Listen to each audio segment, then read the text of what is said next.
Welcome to Tripura Info News Update.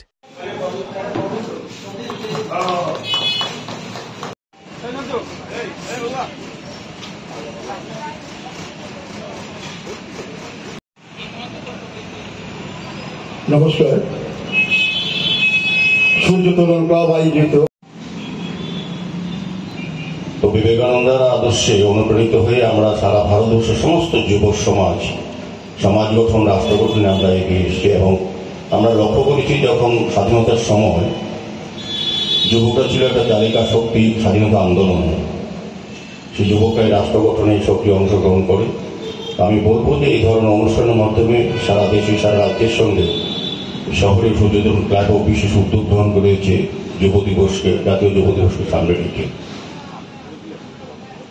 তো নতুন এবং বর্তমান প্রজন্মের কাছে স্বামীজির চিন্তা ভাবনা, দিশা এবং ওনার বাণীকে তুলে ধরার কাজ হচ্ছে আমাদের এই ধরনের অনুষ্ঠানের মাধ্যমে।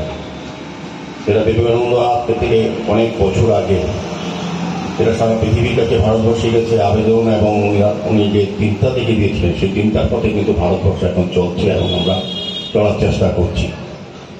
কাজে ওনার এই দিনটিকে স্মরণীয় করার জন্য সূর্যতরণ ক্লাব কিছু সেবামূলক বা অন্যান্য কর্মসূচি গ্রহণ করেছে। তার এই অঙ্গ হিসেবে আজকে এই রক্তদান উৎসব। তো আমি বলবো যে এটা খুবই ভালো জিনিস যে রক্তদান উৎসব বা রক্তদান শিবির আয়োজন করা। আমরা জানি যে আমাদের রাজ্যে 12টি সরকার অনুমোদিত ব্লাড ব্যাংক আছে এবং 2টি বেসরকারি ব্লাড ব্যাংক। এই ব্লাড ব্যাংকগুলো রক্ত স্বল্পতা দেখা দেয় প্রায় সময় এবং তার যোগান এবং চাহিদার মধ্যে ভারসাম্য রক্ষা করে এই ধরনের রক্তদান উৎসব বা রক্তদান শিবির বা স্বেচ্ছা যারা রক্তদান করে আসে। রক্তের কোনো বিকল্প নেই।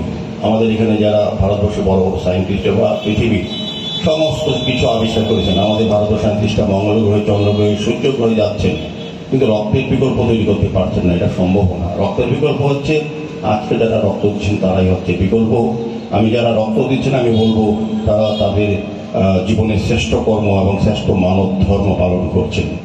কারণ রক্ত দিলে আজকে যারা রক্ত দিচ্ছেন আমি তাদেরকে অনেক অনেক শুভেচ্ছা জানাই। কারণ তারা জানেন না তাদের রক্তকে গ্রহণ করবে। এক জায়গায় একটা আছে যেখানে আমরা দল, সম্প্রদায়, জাত পাত নিয়ে আলোচনা করি, কিন্তু রক্তের ক্ষেত্রে রক্তের কোনো ধর্ম হয় না। আজকে যারা রক্ত দেবেন, যারা দান করছেন বা যারা গ্রহণ করবেন, তারা কোন জাত, কোন ধর্ম, কোন রাজনৈতিক দলের সঙ্গে যুক্ত, তো এটা কিন্তু জানে না। কাজে সেক্ষেত্রেই রক্তকে আমরা বলি মহান দান। যে কোনো দানের সঙ্গে আমরা আগে যখন যদি এখানে বস্ত্রদান হতো, আগে থেকে সিলেক্ট করা থাকতো 500 জনের নাম, কোন 500 জনকে দেবো। যদি অর্থদান করা হতো বা যে কোনো দান করা হয়, আগে থেকে নির্দিষ্ট করা থাকে কে পাবেন, কে দেবেন। আর এখানে কে দিচ্ছেন, কে নেবেন, এটার কোনো রকম জানা থাকে না। এই কারণে এই দানটাকে আমরা সবসময় মহৎ দান বলি।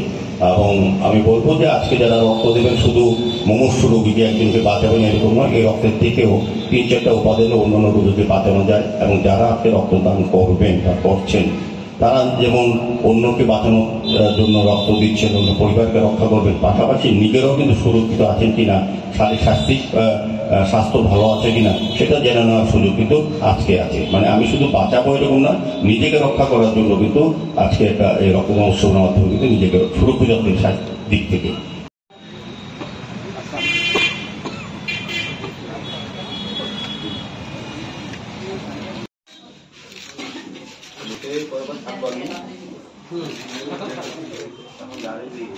Subscribe to Tripura Info and press the bell icon so that you never miss any latest updates and news on Tripura.